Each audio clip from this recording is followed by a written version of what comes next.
Hey everyone, this is Jesse, aka Caliber. I am not a Yugi tuber. I'm not a YouTuber at all. However, this is a nice little side hobby to have, and I think I could use this space to just talk about one of my favorite rogue decks in a competitive gaming space. So, Yu-Gi-Oh is in a very weird spot right now. Playing Rogue kind of feels like a death sentence sometimes. You can have insane runs at your locals, and it just never mattered because there's like whales there that just have access to, every card, every deck. There's no matter what call you make, no matter how you deck build, sometimes it's just not your time for whatever strategy you happen to be a fan of. So I take that. I say that playing Dragon Link for about a solid year, and then towards the beginning of 2024, it just really could not keep up with all the stuff they kept printing. So Drytron did recently get support this last summer. It was amazing support. It was the stuff only like Hero could dream of. And I think even despite that, we're still in a rather particularly interesting space right now that we should probably consider talking about in a much more in-depth and honest discussion. So I want to be a little bit more analytical and just objective about this. I would love to just have some sort of discourse or, honest heart-to-hearts about like what can we expect, what do we see going forward. Is it over? Are we so back? That kind of thing. But this is kind of something I want to do with other decks later on in the future. Like I said, I'm a huge Dragon Link fan. So that's a deck, though, that, just currently right now, this isn't the format for. But again, this is about Drytron today, so let's get into it. The thing is, we're a bit of a crossroads right now. We are in a transitionary period where it's the end of the year. We are looking forward to a new set called Crossover Breakers coming out that is going to be introducing. It's a deck build pack, so three decks, but one of them really is nothing more than not even an engine. It just those cards just exist, and it's so sad as a dragon player. I was looking forward to something generic, but there's nothing really there. Then we have Ryziel and Malice. So to talk about these or talk about Drytron, we have to have a little bit of perspective, which is this deck doesn't just exist in a vacuum, right? Excuse me. This deck exists in multiple formats, multiple platforms, multiple landscapes and environments where now that we're looking forward to something that is, I think, radically different from what we're used to.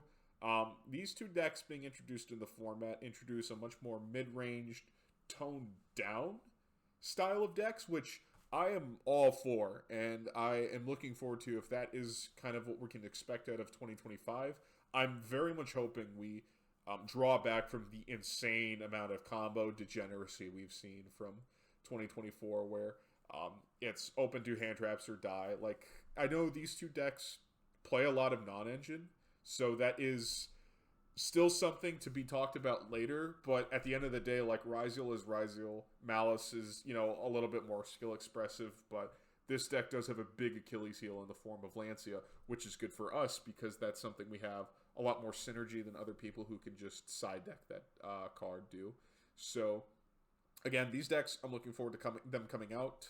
How they will play in regards to Drytron is something I have yet to see. I'm not a big fan of testing formats that just aren't even here yet. Like, I know people will grind like Edo Pro or Omega or even Dueling Book for formats that have yet to come. I would just rather those naturally transport over here, and then I just get my testing as I go. I'm not super I need to get ahead of things because I don't really have too many YCSs to go to. I will go to one once a year if it's with if the stars align. So that's another thing to consider is when I yap about these cards, I will be doing it for your average local legend who wants to make sure that they can still have fun without breaking the bank or having to play something like, the Snake Eyes, you Bell Piles we've been seeing within the past basically 10 months at this point. But that is a kind of another good segue into talking about these decks. That's why I have these two images here. These are really supposed to represent the meta as a whole right now, because there's quite a few things that are lingering that I would be happy if we blanked out this entire year. Like, it would just be great if we forgot about 2024. And it's kind of funny. I'm looking at this, slideshow that I made right now, and this kind of shows my Tenpai bias, which is I played and enjoyed the deck, but I'm just going to be straightforward here. That deck is, if playing a bunch of non-engine and having to open 2 or more hand traps is akin to poker, that deck maximizes that problem to the 10. Like, a lot of my Tenpai matches, I just create non-games by saying you were never playing normal summon Pydra, GG. I'm a fan of the aesthetic, and I really do like, as an Edison player too, I really like that feeling of like you're relying on a lot of synchro toolboxy cards for certain situations, but at the end of the day, it really is just like the most pushed card design ever to just keep the battle phase relevant, which I think is great. I think it's a good idea to have a deck that like Tenpai exists where the battle phase is relevant, that puts certain deck building, certain strategies in check, but it shouldn't create this dichotomy of like you need to have it or you're dying. But at the same time too, it's very hard to make a going second deck that you don't kill them on that turn, because then what's the point? Because I guess the next best alternative is these like Cope blind second Kashtira decks where it's just you do a bunch of damage, break their board, and then you just lock them down. Like, I don't think that's very fun design either. You might as well just be going first regardless. And then these hand traps are supposed to be paired with these because something to talk about is not necessarily hand traps. There's nothing too individual that like shuts down Drytron. There's even ways to sequence your plays where even Droll never mattered, because you can just grab the one ritual you need, dump the ritual spell off of Mu Beta, and in a perfect world where you're not getting hand trapped more than once or twice, you could have still a solid game plan there. It's just the idea that decks right now in current design philosophy just have so much room for so many hand traps that like we're now seeing 20 to 23. Like, if you look at YCS Bologna, like all the Fiendsmith is like the Fiendsmith engine is the talk, and I don't think that's necessarily deserving of a ban list. I think Fiendsmith just shows how we've taken engines before, like Sprite, Live Twin, or even like the Adventure engine, where we have slimmed them down pretty much to the point where they cannot be slimmed down any further, and we've made it so that they're so good, they're so efficient, they're so resilient that you can get away with playing these like 9, 12 card engines, and then the rest of your deck could be whatever, and it still works. Like, it's just unheard of until like this year, where I remember trying to play Punk in the past, like pure Punk, and it isn't really a bad deck. It's just the idea that your engine does one thing. It plays a Punk combo, and yeah, that combo can deviate, but getting hand trapped can literally just mean life or death, where one interruption just might mean you can't get to your synchro, you can't get to your bounce or your psychic and Punisher. Even though that deck could play a lot of non-engine, like the engine was just too small for its own good that it probably was a good idea to pair it with something else. This is just not the case now, where it's like you have Yubel and Snake Eyes that play so much, and their engines do so much that like both of those axes just should not exist at the same time. And in regards to Drytron, not that this is the talking point I wanted to get into right now, but that's not a deck that can play that amount of non-engine.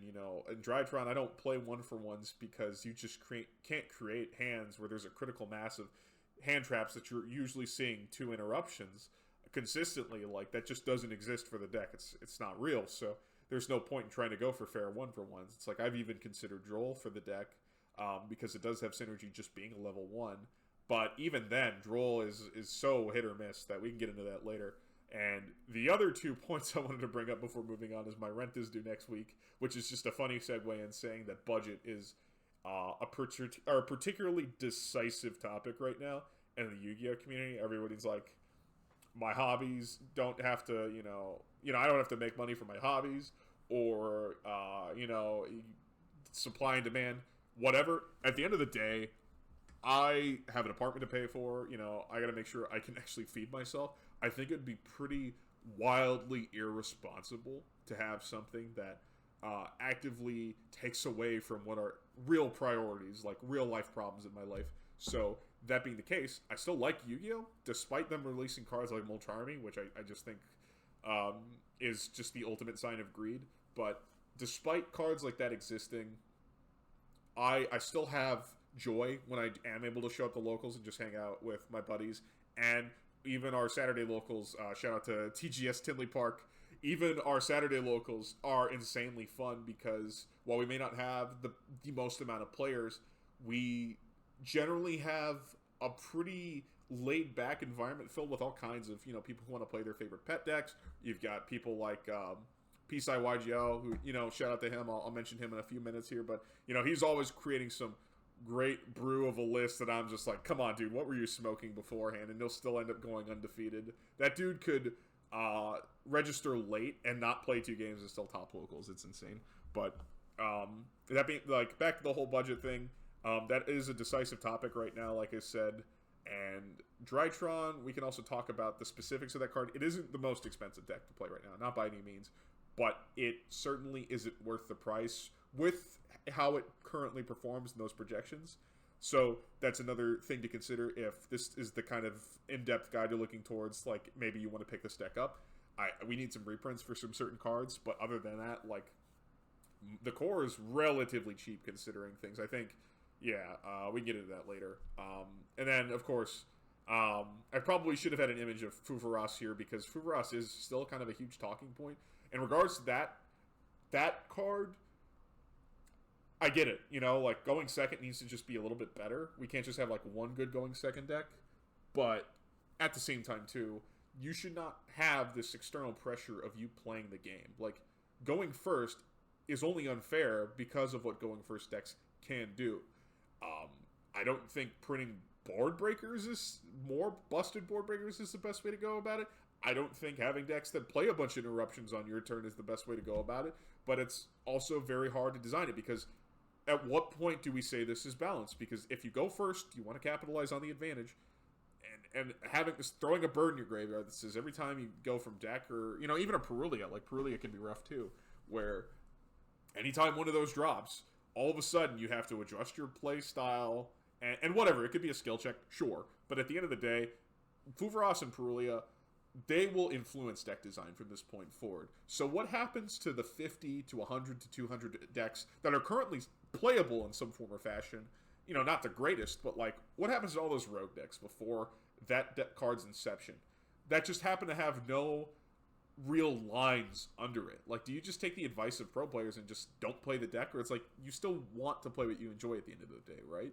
So that's just why that card's very, like, greedily and horribly designed to me, which is like, for Drytron specifically, it isn't the worst. It could be Salomon great, but at the same time too, I don't want to give my opponent 6 cards if I'm not guaranteed to do anything relatively worth mitigating those 6 cards they're about to get. Like, that's just insane to me. So, again, that's a decisive topic on its own, but just something to keep in mind about when, of course, looking at your deck objectively is just like, is this the format for it? Is this the time for it, dude? Or is it really just checked by this one card and one thing, and you were never able to do anything about it? So, another day we can get into more discussion about that, although this should be the video for it. I just don't want to take this too long and focus on a negative aspect that I'm sure we've all heard tons of complaining about. At the end of the day, it is what it is. And then the last point over here is the Garnet to obviously represent the clunkiness of the deck. Sometimes you do just brick. Again, shout out to Pisai YGO. He kind of influenced me to kind of do something like this. Again, I'm not a Yu-Gi tuber. I'm not a YouTuber at all, but I kind of did want to just put this video out there because he's just like, he's always coming up with good ideas. I'm like, you know what? I kind of want to put my 2 cents in there and see if anybody agrees or disagrees, or like maybe I need to look at it from a different perspective. He introduced the Illusion of Chaos tech, which I think you guys should go check out in his Drytron build. And I don't know if he's the first one to do it, but it does make a lot of sense. He makes a lot of good points on regards to why you should play a Magician's Soul package, to mitigate the clunkiness. And at the end of the day, I don't like introducing more frail lines to my deck that might just not be good. Like, it might just be adding more bricks. But at the same time, too, like, that's pretty innovative for what he did for the deck. So, again, I'll link in the description. Please check him out. Please at least consider what he's saying. It took a lot of patience for me to just sit through that and not be like, this is the dumbest thing I've ever heard. That dude's probably going to go undefeated with it in a couple days, and I'm going to have to just, eat my words in a second. So, again, I think that room like that, we need innovation if we want to stay adaptive and relevant.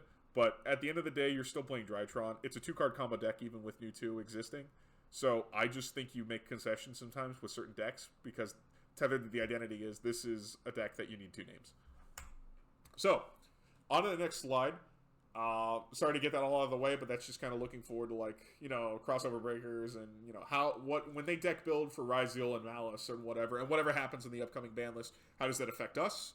So just something to consider. We might actually be set up in a great position with certain hits or whatever. We could be a great counter matchup to other things, but moving on, we want to talk about the next decisive point, which is new 2 or fairies. So ever since Infinite Forbidden dropped, new 2 came out, and with a heavy restriction. So let's talk about the pros, which is the consistency. I am a fan of what new 2 has done. For both consistency and extension, this deck, or this card alone, has done so much for the deck that I'm going to go on record and say this is the best Drytron name. Despite not being a starter without Nova, this is the best Drytron card. Just having the ability to search out any Drytron monster, that automatically does so much. That's another cyber emergency right there. The extension, of course, too, off of Nova. You did not summon it from its condition, so feel free to bring it back at some point later on in the combo. And the fact that it can keep bringing itself back up means if you do get into a grind game, or your turn 3 is just guaranteed regardless, like, that should usually be it then and there. But even in a grind game setting, new 2 being in the grave just means he's going to start the whole process again. He's going to grab back some other dude. That's going to get you to move beta. That's your whole engine right there. And again, with new 2's inception, this is actually a pro in my opinion, which is you're not playing the fairies, but we'll talk about why that's con in a second. But it's streamlined deck building. Now you're not like Choju plus 2 specific ritual monster and a spell, and some other fairies to settlement. Or if you were playing like Chaos Lock or an Amorphage Lock, you don't have to deck build for that. You may not be playing a gimmicky FTK or a turn skip or whatever, but new 2 streamlined the deck building process where it's just another Drytron name, it's another in-archetype, plenty of synergy, it's real, it exists, it's something that can be tributed. I love the way the deck functions now. It's a lot less clunky because of this guy. The cons, of course, is the lower ceiling. And that kind of plays into the ritual summoning restriction too, but lower ceiling overall just because objectively, turn skipping is a lot better than setting up a bunch of disruptions, because at the end of the day, your opponent can still have a good amount of non-engine board breakers or whatever, plus his own engine to play through. And if he sequences it correctly, you could still lose, and it is what it is.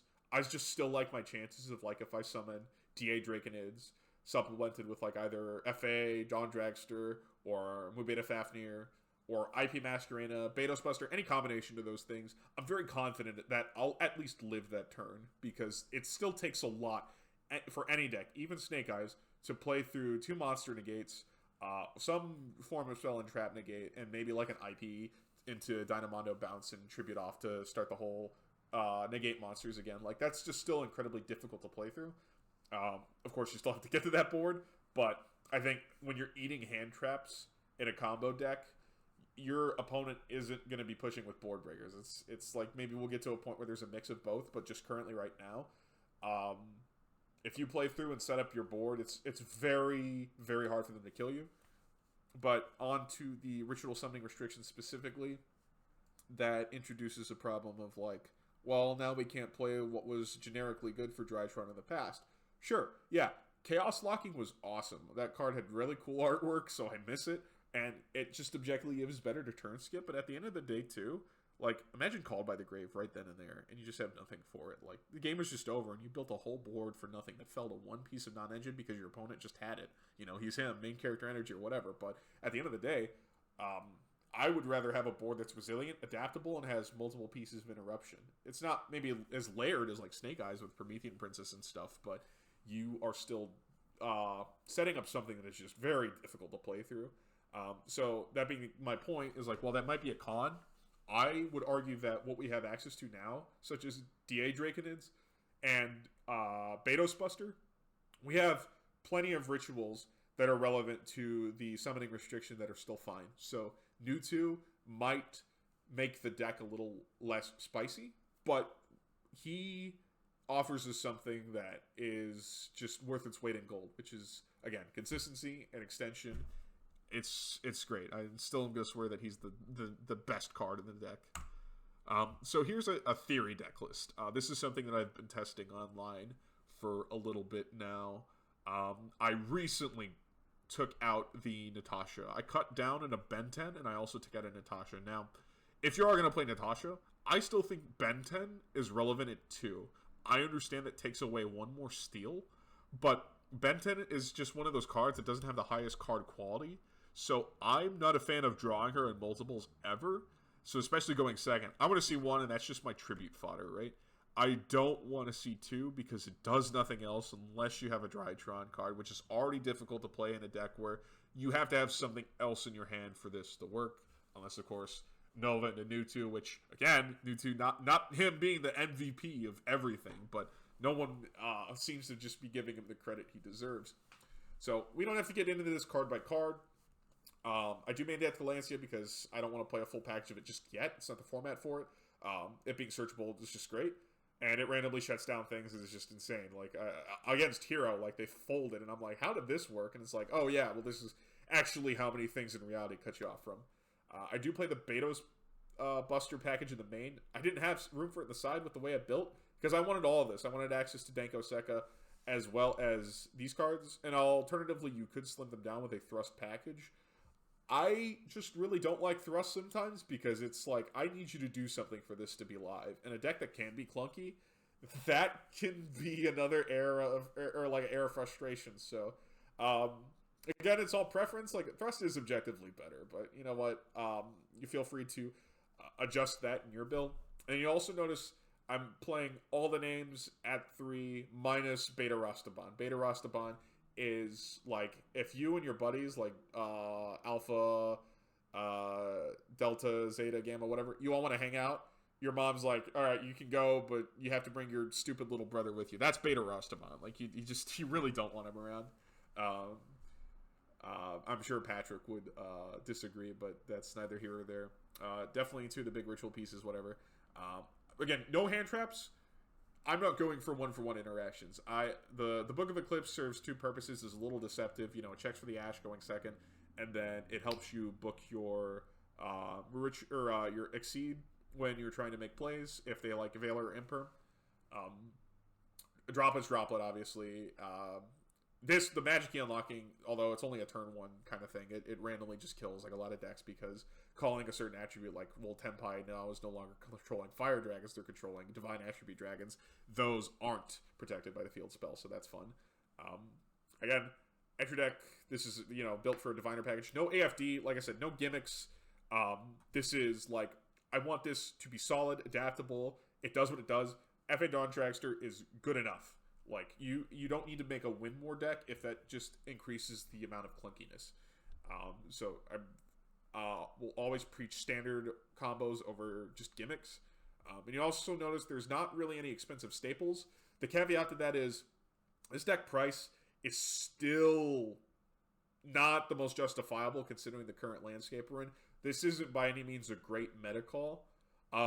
Just in my personal opinion, because I do think there are better bang for your buck options. Like, I think the 10 by core is still cheaper than this without like Dominus Impulse and Molcharmies. That's a deck that can get you tops at locals for less investment and less brain power.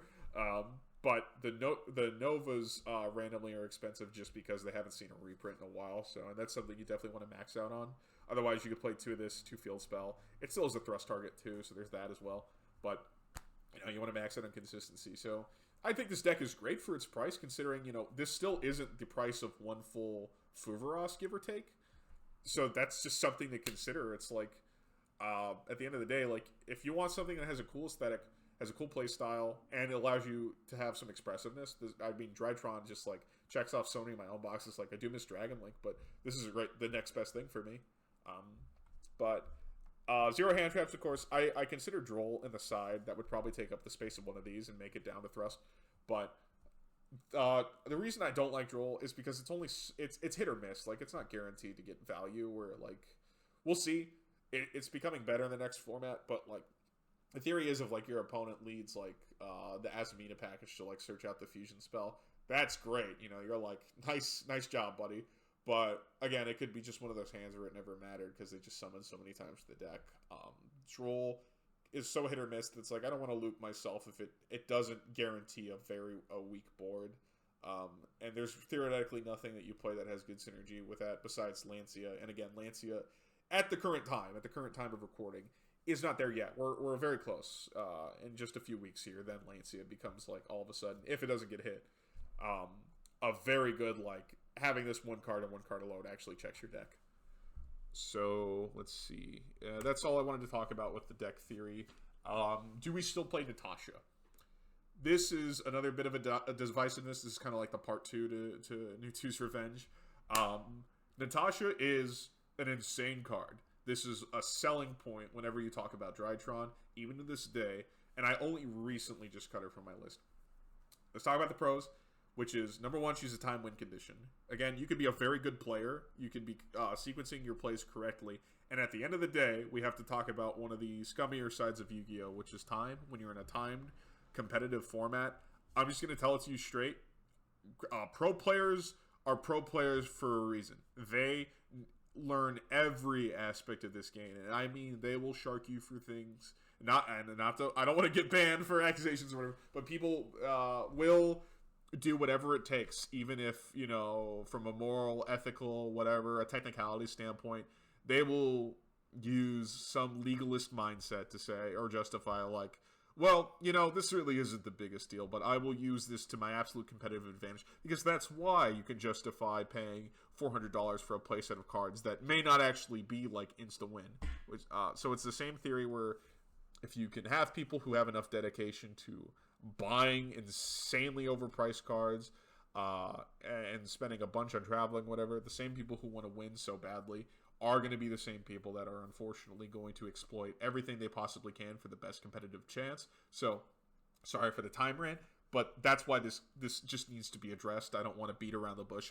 I want to simply admit that, like, players do notice the ticking time down going on the clock, and Natasha just gives you a answer to if people happen to abuse that aspect of the game. I don't want to ever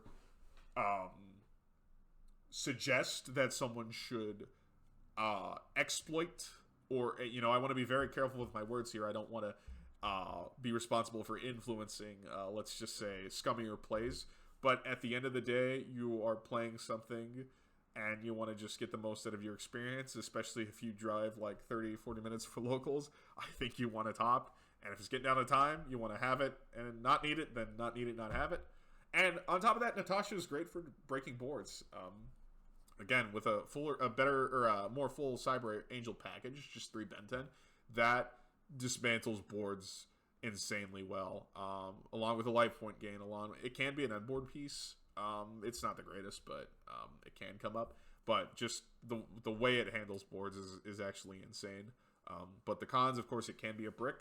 The bricks in Drytron, I would never consider the rituals, really, because you still want to see stuff that you contribute, and then it could just come up later as a free summon. But of course, it also conflicts with Mewtwo. So when I deck build specifically for Mewtwo to be so powerful as an integral extension or starter or whatever, then anything that isn't a machine ritual just becomes irrelevant. So it's like, it might just well be a vanilla that I contribute in my hand, right? Like, yeah, Natasha can come up turn 3, but if they didn't play through my 2 monster negates, a spell trap negate, and whatever else, and I've already got a 5k guy on board, sure, game states come up where that can be awkward to try and kill, but generally to link climb into an access code and just clear a board or whatever, or clear like whatever they have left off of their pitiful turn 2, it's like Natasha did not need to come up for that at all. So I'm really willing to say, like, objectively, if we just think about how our turns go, Natasha becomes unnecessary and redundant. So, and it sucks to say, she's a really cool looking card, and the way she plays is awesome, but we just have to be a little bit more objective about this if we want to consider, like, does every card in our deck really have a role, or do we, like, need to question why we're playing certain things? So, um, just that's my argument for taking it out. I'm sure one of these days someone will do the big think, leaving me like 45 seconds in round, and I'm really gonna miss having her. But it is what it is. Um, and on to my concluding thoughts. At the end of the day, I am just a locals legend. I don't have any significant tops or notable achievements to say, like, hey, this is what qualifies my position, or this is what qualifies my opinion. But at the same time, too, like, no one's talking about Drytron because it isn't the best deck in the room and it doesn't have a target on its back. So who else is going to be talking about it other than people who are dedicated to the strategy, who are fans of it, or just like, hey, let's consider, other things we can play at this current time that, like, wasn't on your radar. Like, I have a terrible habit of, like, running into something in Master Duel or whatever where it's like, that is a really cool strategy that I never heard of. I can't wait to pick that up and be obsessed about it and then realize, this is why this isn't played more. Like, I'm sure Infernoids are insane, and I do like Infernoids, but I bet if I took that to locals, I would have just a terrible experience because I'm not nice with it. But one of the things I wanted to say is just I'm not looking forward to another waifu tax deck coming into the format. Me personally, I know who I am. I'm not the kind of guy who would have, like, the Ash Blossom feet mat out. You look at me, the first thing that comes to mind is not that I'm a Traptors player or whatever.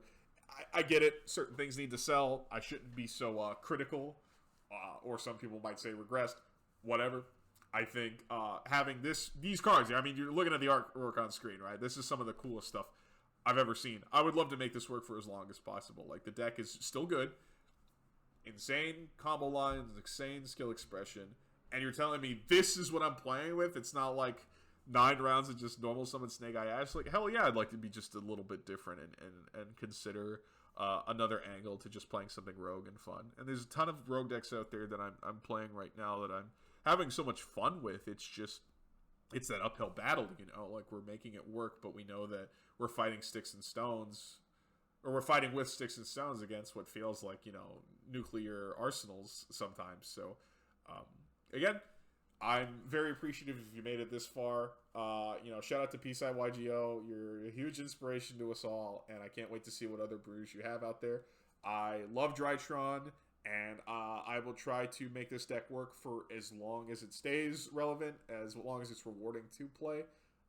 And at the end of the day, I hate losing. I hate losing more than anything, so we're going to see if we can do it with Space Dragon Gundams.